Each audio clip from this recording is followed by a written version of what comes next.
শুভ সন্ধ্যা।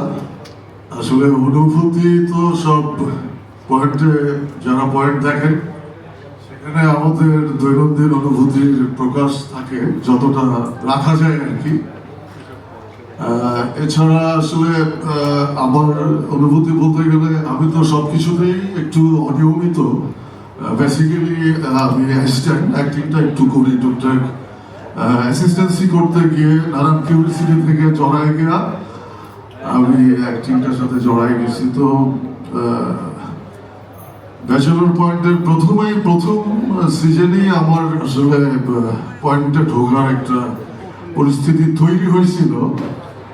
পলাশ আমার সাথে যোগাযোগ করছিল, কিন্তু টেকনিক্যাল কিছু কারণে আসলে কিছু টেকনিক্যাল জটিলতার কারণে তখন ঢোকা হয় নাই। কিন্তু যেহেতু একবার প্রসেস হয়ে গেছে, আমি 2 নম্বর সিজন থেকে ব্যাচেলর পয়েন্টে আসি।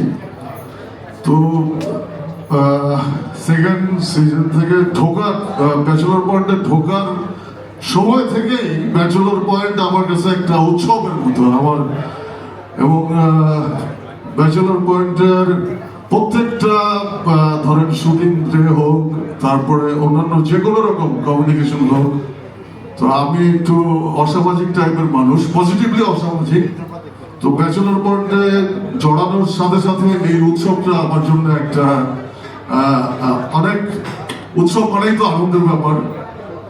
তো আমার বয়স কমাই দিছে, আমার 52+ চলে, কিন্তু আমি সবসময় 18-25 এইসবের মধ্যেই থাকি। তো প্রায় 2-2.5 বছর এই উৎসবটা মিস করতেছিলাম। তো সিজন 5 আসার পর থেকেই আবার উৎসবের প্রস্তুতিটা আবার শুরু হয়ে গেছে। আমি এনজয় করতেছি আর কি। আর আমি ওরকম ব্যস্ত অভিনেতাও না, কিন্তু ব্যস্ত হয়ে গেছিলাম সেটা ব্যাচেলর পয়েন্টের কারণেই।